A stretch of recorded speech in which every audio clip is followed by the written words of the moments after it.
পাতালপুরীর কথার দরকার আছে না নাই? পৃথিবীর একেবারে গভীরতম গভীরে কি আছে এটা কিন্তু কোরআনে নাই, আছে। পৃথিবীর মাঝখানে যে উত্তপ্ত লাভার আগুন, এটা আপনারা জানেন? পৃথিবীর উপর দিয়ে আমরা ঠান্ডা পৃথিবীতে ঘুরে বেড়াই, কিন্তু এর ভিতরে কিন্তু আগুন, লাভা। আল্লাহ কোরআনের মধ্যে ফুটন্ত টকবগে সাগরের কসম খেয়েছেন। আল্লাহ বলেছেন ওয়াল বাহরিল মাসজুর,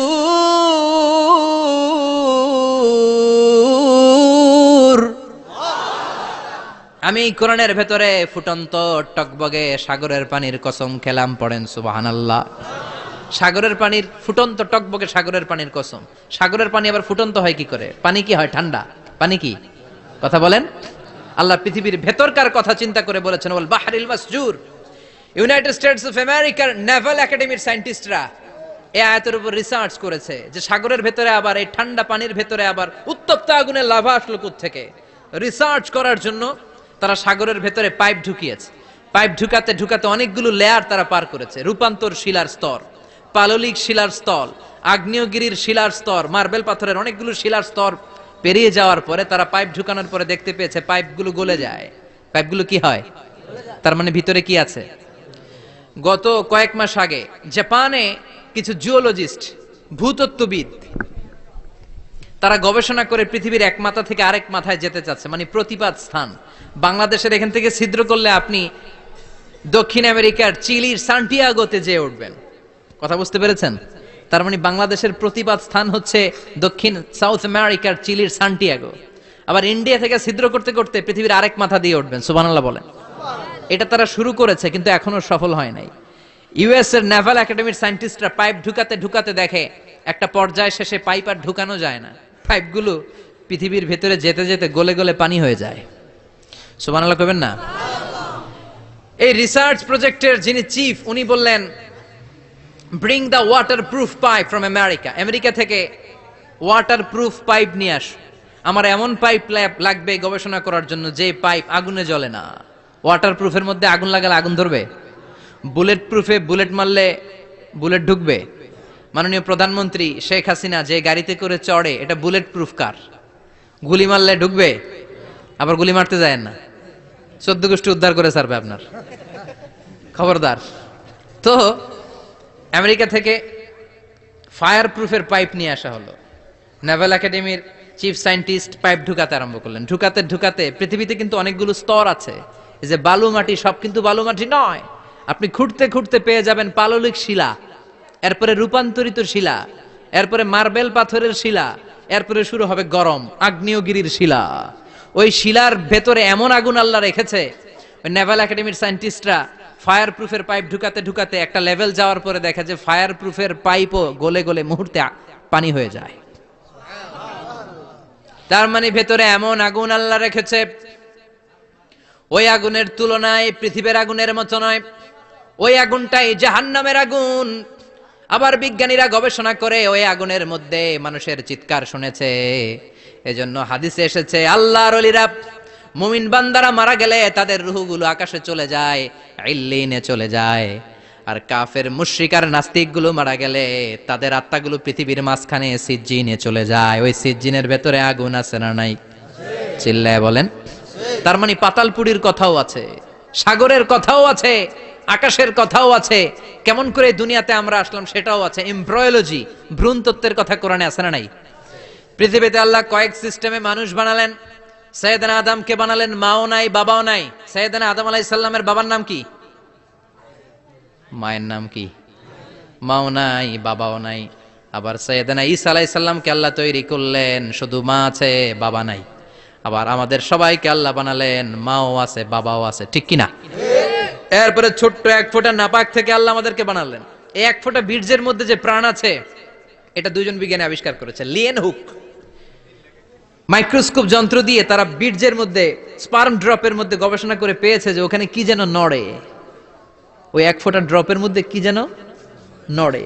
সেখান থেকে ওরা আবিষ্কার করেছে এই স্পার্মের ভেতরে, শুক্রাণুর ভেতরে প্রাণের অস্তিত্ব আছে। এক ফোঁটা স্পার্মে, এক ফোঁটা বীর্যের মধ্যে 20 কোটি যদি শুক্রাণু না থাকে, ওই স্পার্ম থেকে আল্লাহ বেবি দেয় না, সন্তান দেয় না। সুবহানাল্লাহ কোন? এজন্য আল্লাহ বললেন হাল আতা আলাল ইনসানি হিনুম মিনাদ দাহরি লাম ইয়াকুন শাইআম মাযকুরা। ও মানুষ, কেন এত অহংকার করো? নজর করে তোমার জীবনের শুরুটার দিকে একটু তাকাও। কি ঝিলা তুমি? এক ফোঁটা নাপাক পানি, একটা স্পার্ম ড্রপ থেকে এসেছো। ইয়াখরুজু মিন বাইনিস সুলবি ওয়াত তারায়েব, বাবার পৃষ্ঠদেশ থেকে মায়ের গর্ভদেশের মধ্যে তোমাকে নিয়ে গেল কে? সেখান থেকে ফি যুলুমাতিন সালাস, তিনটা প্যাকেট দিয়ে মায়ের পেটের মধ্যে তোমাকে প্রিজার্ভ করলো কে? আল্লাহ প্রত্যেকটা স্টেজ কোরআনে বলে দিয়েছেন। ফি যুলুমাতিন সালাস, তিনটা অন্ধকার প্রকোষ্ঠে আল্লাহ আমাদেরকে প্রিজার্ভ করেছেন। মায়ের ফুলের একটা প্যাকেট, মায়ের জরায়ুর একটা প্যাকেট, আবার মায়ের পেটের একটা প্যাকেট।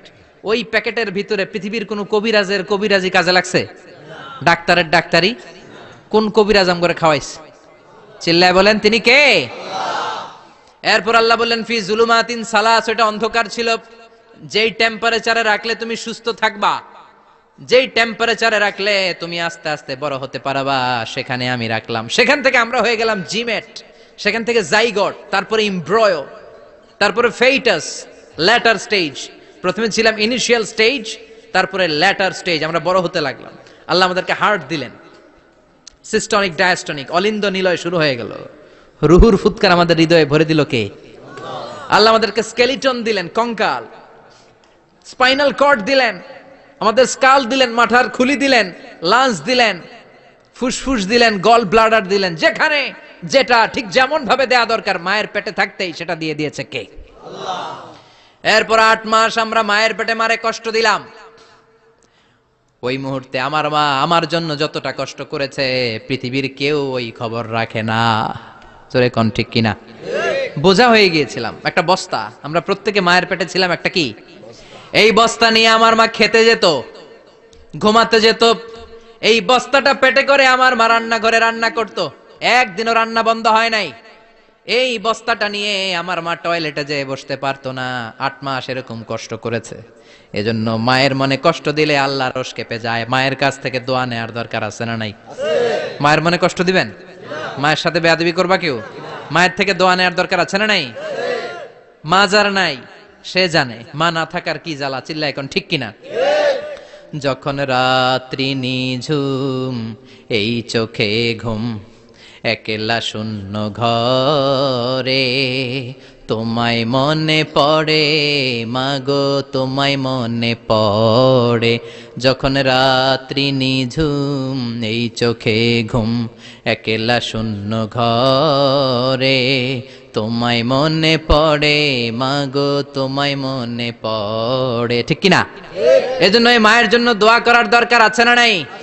আল্লাহ বললেন 8 মাস 9 মাস মায়ের পেটের ভেতরে ছিলা, তারপরে দুনিয়ার বুকে তোমারে আনলো কে? ছোট্ট নাপাক ছিলাম, এই ছোট্ট এক ফোঁটা পানি থেকে আমাদেরকে বড় করছে কে? আল্লাহ। তার মানে এমব্রয়োলজি, ভ্রূণ তত্ত্বের কথা কোরআনের ভেতরে আছে না নাই? সে আল্লাহ বললেন ইয়াসিন ওয়াল কোরআনিল হাকীম ইন্নাকা লামিনাল মুরসালিন আলা সিরাতিম মুস্তাকিম। সুবহানাল্লাহ পড়েন। আল্লাহ বললেন ইয়াসিন, এরপরে বললেন আল কোরআনিল হাকীম, প্রজ্ঞাময় কোরআনের শপথ। বিশাল একটা শপথ কেটে আল্লাহ বললেন ইন্নাকা লামিনাল মুরসালিন আলা সিরাতিম মুস্তাকিম। ইন্নাকা লামিনাল মুরসালিন, অবশ্যই অবশ্যই নবী হে আপনি রাসূলদের অন্তর্ভুক্ত। চিল্লায় এখন সুবহানাল্লাহ। তিনি যে রাসূল এটার সার্টিফিকেট এই আয়াতে দিয়েছে কে? এরপর আল্লাহ বললেন আলা সিরাতিম মুস্তাকিম, ও নবী আপনি সিরাতুল মুস্তাকিমের উপর আছেন। যেই দোয়াটা প্রতিটা নামাজের মধ্যে প্রতিদিন প্রত্যেক রাকাতে সূরা ফাতিহাতে আমরা পড়ি, ইহদিনাস সিরাতাল মুস্তাকিম। ও Allah, show us the right path, show us the correct path. আপনি আমাদেরকে সোজা পথ দেখান। আল্লাহ এখানে সার্টিফিকেট দিলেন, নবী গো লক্ষাধিক পয়গম্বর যে আমি পেয়েছি তাদের শ্রেষ্ঠতম রাসূল করে আমি আপনাকে প্রেরণ করেছি। আর হেদায়েতের সুউচ্চ মশাল দিয়ে আমি আপনাকে সিরাতুল মুস্তাকিমের উপর রেখেছি। চিল্লায় পড়েন আল্লাহু আকবার। এই জন্য বিজ্ঞানময় কোরআনের সাথে নিজেদের সম্পর্ক বাড়ানোর দরকার আছে না নাই? কোরআন পড়লে দুনিয়া এবং আখিরাতে মর্যাদা বাড়ায় দিবে কে? কোরআনের আইন দিয়ে সমাজটারে সাজানোর দরকার আছে না নাই? কোরআন দিয়ে আমাদের সমাজটা সমৃদ্ধ হোক আমরা চাই কি চাই না? কোরআন দিয়ে আমার সংসদ ভবন চলুক, আমার 300 জন মেম্বার অফ দ্য পার্লামেন্ট কোরআনের আয়াত দিয়ে সংসদে কথা বলুক আমরা চাই কি চাই না? আমাদের মিলিটারি গুলো কোরআনের আওতায় চলুক, আমাদের দেশটা কোরআন দিয়ে চলুক। আমার লাল সবুজের পতাকা সংসদ ভবনের এক পাশে, আর কালিমার লা ইলাহা ইল্লাল্লাহর পতাকা আরেক পাশে পতপত করে উড়বে, আমরা চাই কি চাই না? সেজন্য কোরআনের সাথে আমাদের সম্পর্ক বাড়াতে হবে, নিজে কোরআন পড়তে হবে, কোরআন বুঝতে হবে, কোরআনের উপর